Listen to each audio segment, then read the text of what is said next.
On the Taman Peninsula in modern-day Russia, where the Black Sea meets the Sea of Azov, lies a ghost.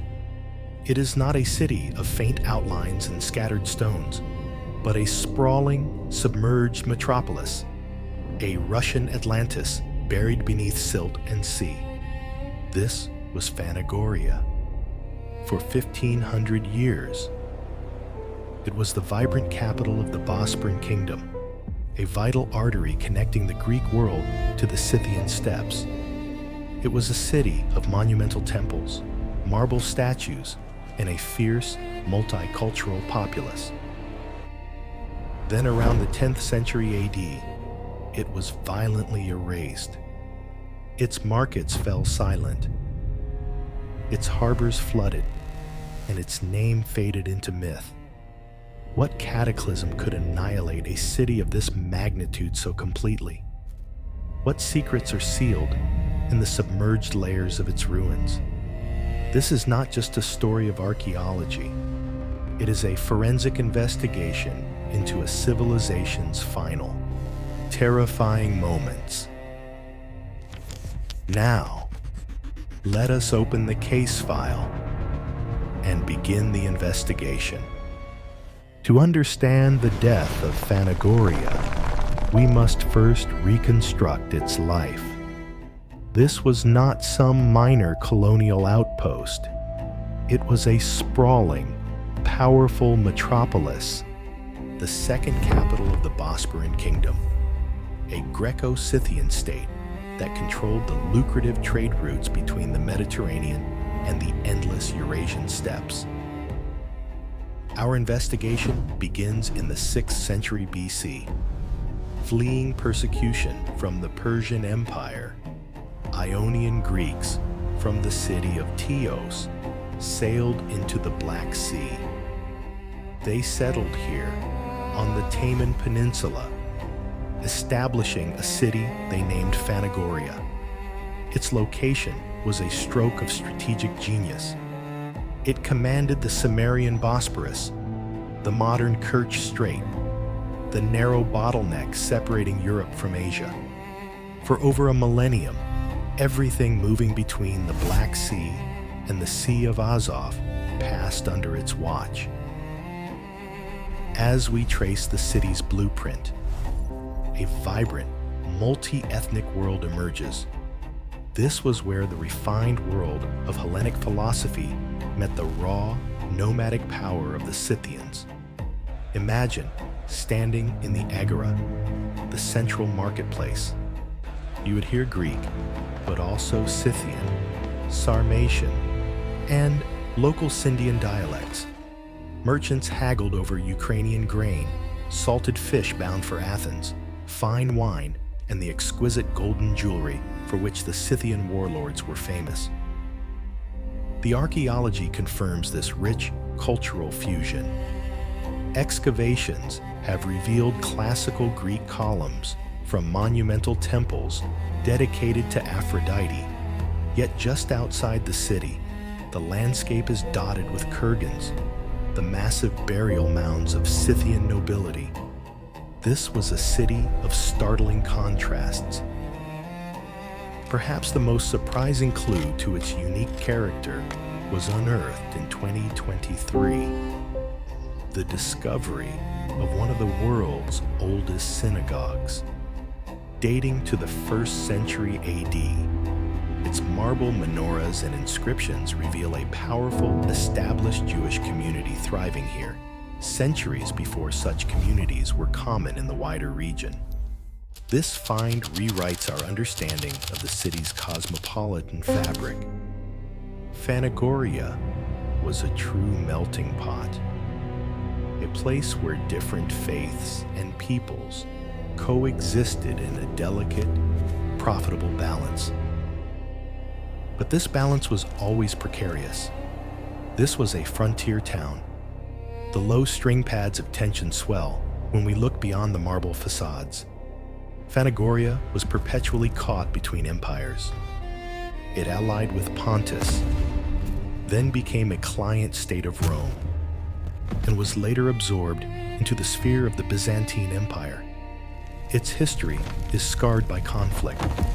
It was sacked by the Huns and rebuilt. It was besieged by nomadic raiders and held its ground. It was a survivor, a city that knew how to endure.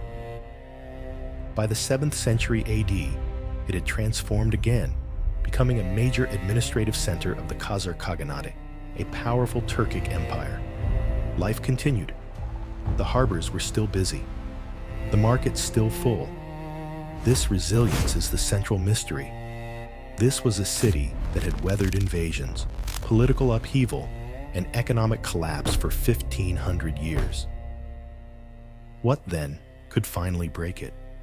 What force was so total, so sudden, that it didn't just sack the city, but erased it from the map, submerging a third of its territory beneath the waters of the Black Sea? The clues to this final catastrophic event are not found in the historical texts, which fall strangely silent. They are found in the earth itself, in a terrifying layer of ash and rubble that seals the city's fate. The investigation into Phanagoria's demise begins where the land ends. Today, the site is a paradox. 1/3 of the ancient city lies buried beneath the soil of the Taman Peninsula, accessible to traditional archaeology. But the other 2/3, the city's vital port, its commercial districts, its waterfront, are submerged beneath 5 meters of the Black Sea. This dramatic split is our first major clue. We are investigating 2 distinct cataclysms, one of fire, one of water. To probe the submerged sections, the investigation deploys a full suite of modern forensic tools. Maritime archaeologists and geophysicists use high-resolution sonar, magnetometry, and bathymetric mapping. When we analyze this data, the ghost of the city re-emerges from the silt. We can trace the precise grid of its streets, the foundations of its monumental buildings, and the massive 400-meter-long breakwater that once protected its harbor. This is not a scattered debris field. It is a city, intact and asleep. But the most critical evidence comes from the land. As archaeologists excavate the terrestrial ruins, they cut through time, layer by layer. They move past the Roman era, through the Hellenistic period, and deep into the archaic Greek settlement. At the very top, just below the surface, they hit a barrier. It is a layer of black. This is the city's final chapter, sealed in ash. This uniform, widespread stratum, dating to the 10th century AD, is a forensic blueprint of the city's last day. It is a stratum of annihilation. We are looking at the evidence of a fire so intense it vitrified pottery and melted glass. We find workshops, bakeries, and wine presses not just abandoned, but incinerated. The charcoal and carbonized grain tell of a citywide inferno that was both sudden and total. This is where the investigative music shifts. The pizzicato strings, the curiosity motifs, begin to build. Was this a natural disaster? An earthquake? A volcanic eruption? The evidence says no. An earthquake shatters. It does not incinerate on this scale. We must then ask, was it an accidental fire? Unlikely. The fire layer is too uniform, too widespread. It doesn't radiate from a single point, like a market fire. It appears to have broken out in multiple districts simultaneously. The evidence points overwhelmingly to a deliberate, systematic, and military-grade act of destruction. This is where the investigation pivots from geology to human agency. We are now hunting for an arsonist an attacker. The first quirky clue, the harpsichord motif, is an astonishing find from 2011, the discovery of a 10th century ship. But it was not found in the submerged harbor. It was found on land, in the middle of the city, perfectly preserved within the Great Fire Layer. It was a warship, approximately 15 meters long, of a type known as a monoxylon. Why was it here? The evidence suggests it was pulled ashore, perhaps for repairs, when the attack came. It was consumed by the inferno, its wooden hull carbonized and instantly preserved. But the most significant clue, the full string section swells, is what we don't find.